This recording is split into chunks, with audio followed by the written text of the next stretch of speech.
Evening. This is Pastor Sherry, Coach Sherry. Just needed to come on today to just to check in with you and to share with you. So as you are coming on, please let me know that you are here with me and that you can um that you can indeed hear me. I just want to talk about something today, some experiences I've had um, as I come across things and I come across situations. I like to bring it to you because I know that if it's happening for one, it is happening for a lot of people. Welcome tonight. When you come in, please let me know that you are here so that I can properly greet you. Good evening to you. So tonight I want to talk about grief. I want to talk about grief. And you might say, well, why are you continuing to talk about grief? Haven't you talked about that before? Yes, I have. And because grief is not a subject that goes away. It is ever present, but we act as if it does not exist because we are all grieving in some way. We are grieving over the loss of a person, place, or thing. But we try to. Good evening, Elvira. Good evening. I'm so glad that you are here tonight. Would you go ahead on and share this for me? I'm trying to do this in multiple spaces tonight. So, and I may not be able to get to all of them to know where you are coming from. But if you go ahead on and just please um, like, share, tag, invite somebody to come in because I think this is a topic that we can all attest to grief. So, I got to this topic tonight because I um, was working with a particular patient or who was of course patient in the hospital today, and we talked about a lot of things, and it was only to the end. Hey, Kathy, it was only at the end that we finally got to what was really happening. Because what we are, if nothing else, we are great pretenders. We are great pretenders. We act as if everything is going okay, when in fact, on the inside, we are dying. And I I have learned, God has given me the gift to not only hear what a person is saying, but what a person is not saying. Greetings and thank you for coming in tonight. Again, I have, God has given me the ability to hear not only what a person is saying, but what a person is not saying. And so often I hear what you're saying, but I'm trying to really get to what is it that you are not saying, and you are masking it? You are masking it with a lot of conversations, whether it's human, whether it is religion. Do you hear what I said? Religion is a great mask for many people. We have these phrases that we use. I'm blessed and highly favored. We have these things that we say. I'm too blessed to be stressed. We have these things that we say like I'm good. I'm good. I'm good. And when I hear a person say, I'm good, that's the first clue. Do you hear me? That's the first clue that the person is not good. That the person is not good. We've learned to say these phrases. We've learned to be churchy, right?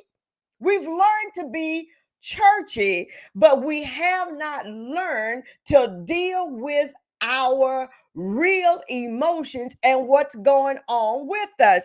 And I always say, in the work that I do, the more churchy a person is, the more problems that they are trying to hide and ignore. And guess what? Um, Grief is one of them. Grief is one of them. And so, first of all, I want to start off with what grief is. I want to start off with what grief is.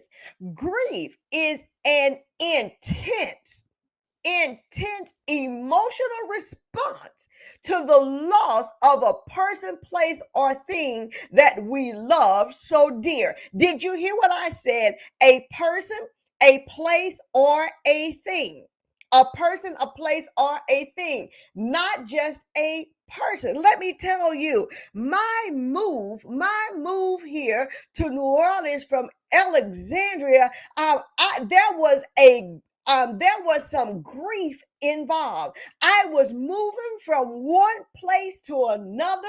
I had to get rid of things. I was leaving friends. I was leaving people who I held dear.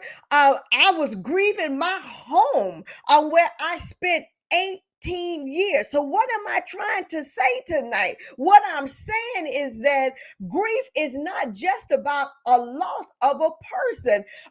There are people who have lost their ability to move around. They've become sick and they perhaps lose their independence. I had a woman this week. She was she was used to doing everything herself, and she said, Chaplain, I am, I'm not with this, that I can't even go to the bathroom without asking somebody to help her. This was what we would consider a strong Black woman. Are you with me tonight? Are you with me tonight? And so what she says is, she says, I cannot do this. She is grieving the loss of her independence. She is grieving the loss of her independence, the loss of her being who she was, what she was able to do, the loss of a limb. If you are if you are an amputee, the loss of a limb, right? A divorce could cause us to grieve. I remember a particular relationship I was in, it ended. I mean, I went to therapy, and she said that breakup was like, even a divorce is what you are grieving is the loss of the hopes and the dreams and the expectations that you have, that you were going to be with this person for a long time, and then they are no longer there. That's grieving. So I want us to get that understanding, is that grief is not just about the loss of a person, the loss of a person, place, or thing. And so remember, it is an intense emotional response. If you have not felt it, if you have not ever lost anything, as they say, keep living. It's something that grips you in the pit of your stomach.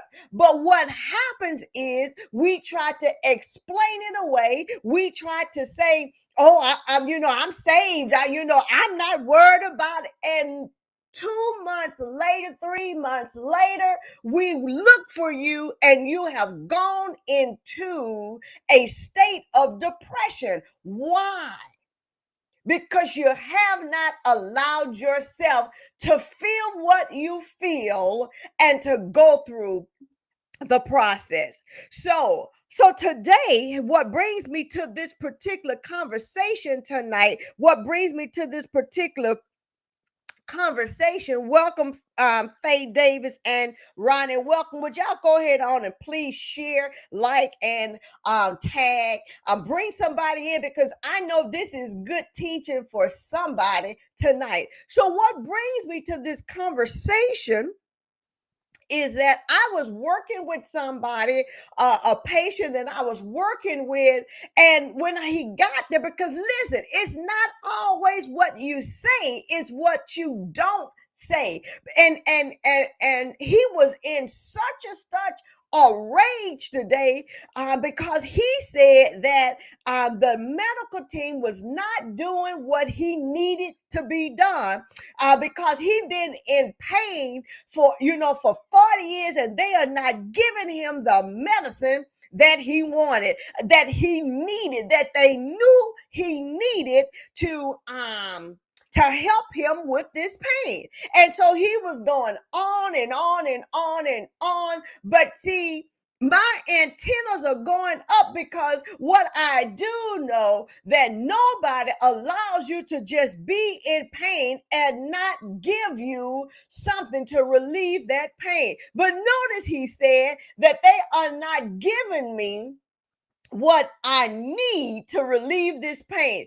We kept talking a little longer, and I'm like, and I'm saying, well, it just seems strange to me that you would be in a hospital and you are not getting something to relieve pain. And so as we kept going on, he told me, he said, I'm gonna tell you something, chaplain. I'm gonna just be honest with you. Well, come on, be honest with me, because I already know that you are not telling me everything. He said, Chap, I'm going to be honest with you. I went on the street to get cocaine to ease my pain. Now we are getting somewhere. Now we are getting somewhere. It's not because they are not giving you something, but you are not getting what you want. So I didn't act no kind of way. I said, well, you must have been in some kind of pain to do that. So we kept going, Dr. Brenda. And so he finally said, you know, I'm gonna be honest with you, Chaplain. I said, well, go ahead and be honest with me. He said, I went to prison and I spent 12 years in prison on a drug charge. Now, I hope that you are following me, because remember, he didn't get the pain medicine he wanted. But because they wouldn't give it to him, but now we're finding out the reason why he didn't get the pain medicine he wanted is because they do not prescribe narcotic to known addicts or somebody who is abusing drugs, right? Or who is a substance user.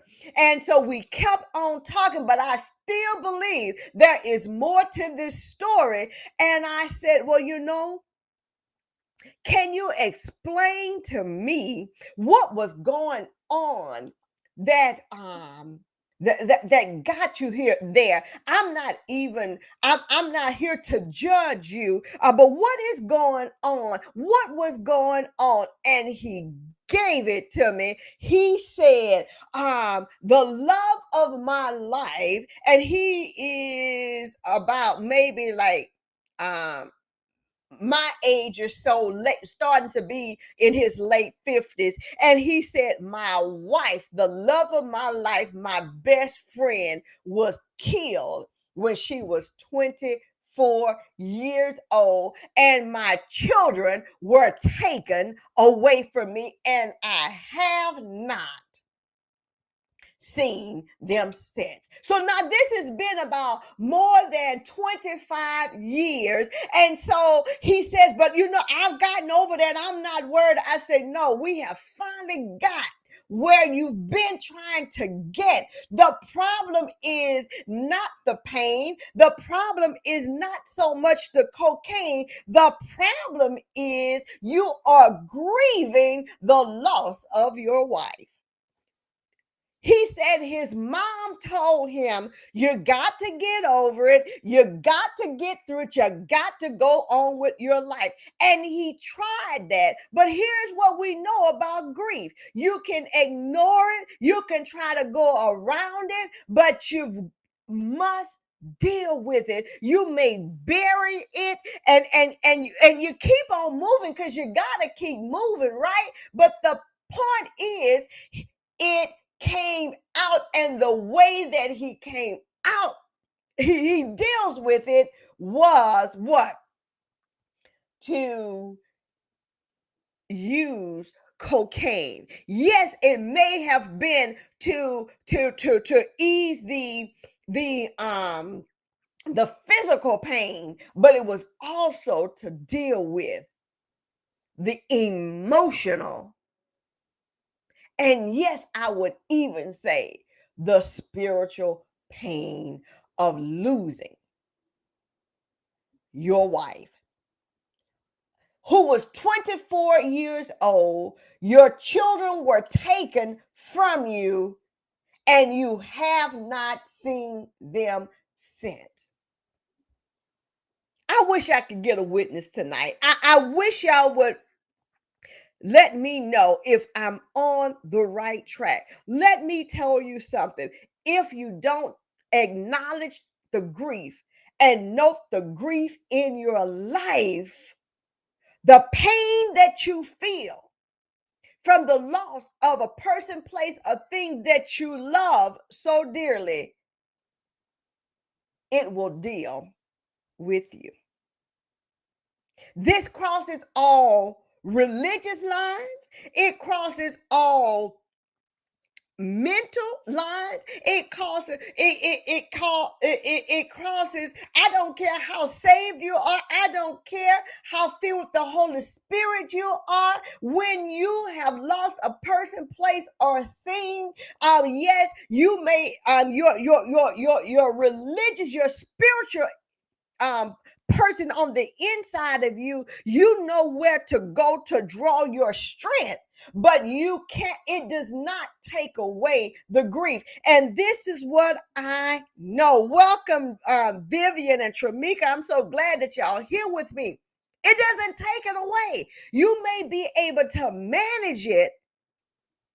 And so this is why in the work that I do, I tell people, when you feel what you're feeling, if you gotta get to the bed, get to the bed. Whatever you have to do, because tomorrow may be a different day. But for whatever you are feeling, because if you try to get around it, it will come through another way. It will come through another way. And what you need is a community. You need a community of people who will understand where you are and will allow you to simply be, and they will only be present.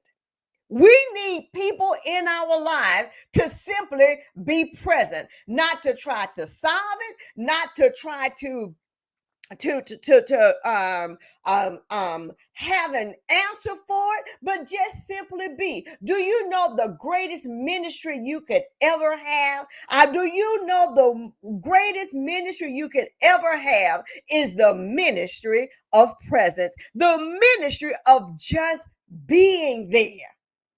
Because listen, people don't care how much you know till they know how much you care. I'm going to say that again, that people do not care how much you know until they know how much you care. So you need people to be with you. You need a supportive community. And for God's sake, you don't need people around you saying the wrong stuff. So what do I mean? Oh, just get over it. Just get over it. Who wants to hear that?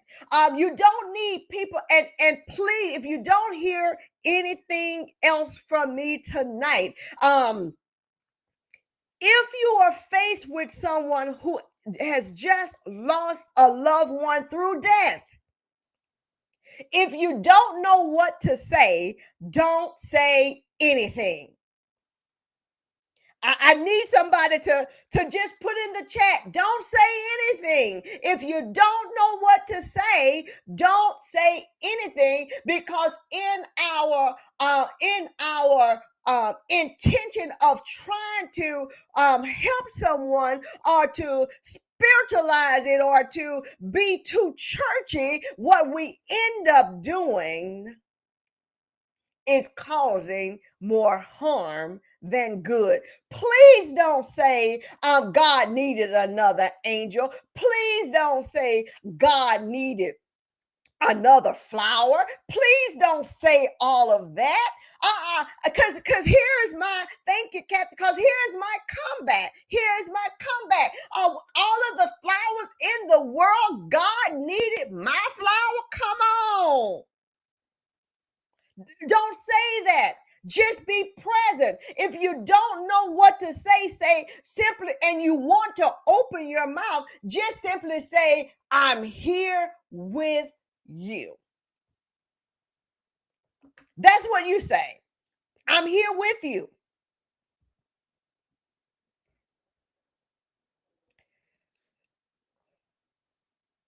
It's not even good to say, well, don't cry.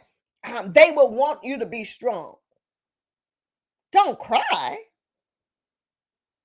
And a lot of times when we tell a person not to cry, it's not for their sake. It's because we don't know how to handle the tears. We don't know. So what we would do is try to rush a person through their grief. My God, we want them to act as if nothing has happened.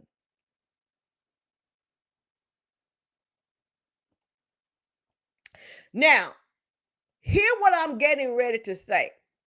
I'm all for a good homegoing celebration. I'm all for the clapping, the singing, and the the being upbeat. But what I do believe is that we do that to mask the pain.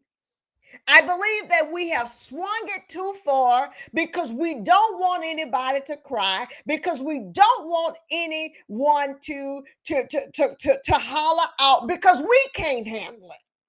And so what we're going to do is we're going to shut it down, because we can't handle the tears, because we haven't dealt with our own stuff.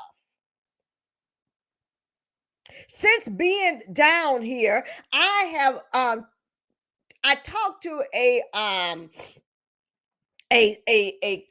employee who had lost 5 people to murder. And so I went to talk to her, and her face was still. It was just like still. It was so hard. She just had no emotions. And so when I introduced myself as Chaplain Sherry, so people automatically think that there are things that they're supposed to say. I'm all right. I'm good with this. God is with me. But remember, God has given me the ability to not only hear what you are saying, but not but also what you're not saying. So what I did was say, gee, 5 people. If that was me, I don't know how I could be here. I don't know if I could take it. I said, you got to be one hell of a. Are you still that the tears began to roll in her eyes? Why? Because for once somebody gave her permission to feel.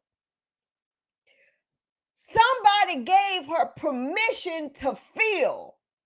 And before we finish, she cried. And it's perhaps the first time that she has cried because she had to bury all of them.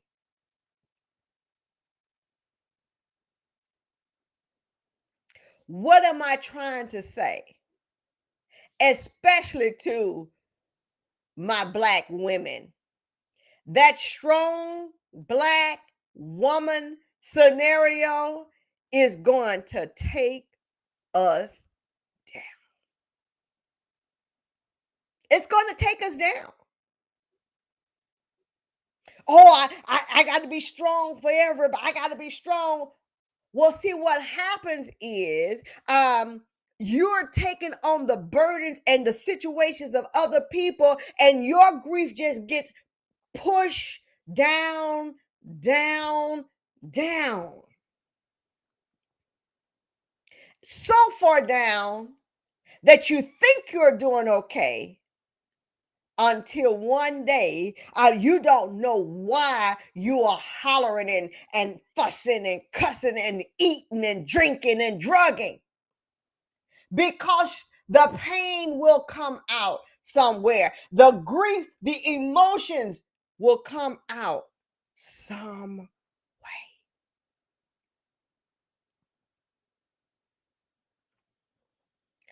Allow yourself to feel. So remember, I told you, so we got through all of that conversation with this gentleman to find out that, yes, he may be in physical pain, and the cocaine may be about, trying to alleviate not feel the pain in his back, but it really was about not feeling the pain of the death of his wife and the loss of his children, who had not seen in over 25 years. And his mom told him, and this is where I want us to stop saying this, oh, just get over it. Oh, just you got to live your life. Sure, you got to live your life. But you got to also deal with what you're feeling.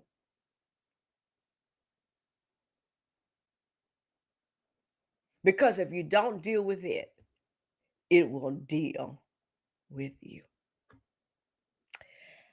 I guess that's all I came on here to say. That grief is tricky. I don't care if the loss is 1 day, 5 months, 10 years. I have had people who tell me that they lost a parent 50 years ago. And it is just like it was yesterday.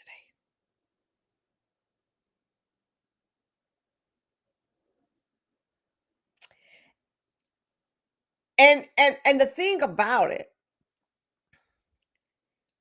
grief kind of come up in the most unlikeliest time when you're just not thinking about it. And I remember again, I was telling you about this relationship that I had that ended, and the counselor told me, you're going through the grieving process. And I would tell her, I would be perfectly fine. And then I would be standing at the kitchen window washing dishes, minding my own black business. And I would look out of the window and tears would just come streaming down, and I could not understand where it was coming from. But then I remembered how the person would be in the backyard cutting the grass. Something as simple as that, right? It was the memory of. It was the memory of. And it will take me a while and I'll get over it, right? Or that will pass. And so there may be a sight. You may see something. You may smell something. You may even hear something that will bring back to your memory the person, place, or thing.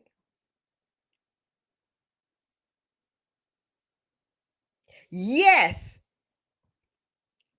God will help you to bear the burden. Yes, prayer will help you to bear the burden. But as humanity, if you indeed loved the person, the place, or thing, grief will do what grief does. Now, listen, y'all be blessed and may all be well with your day.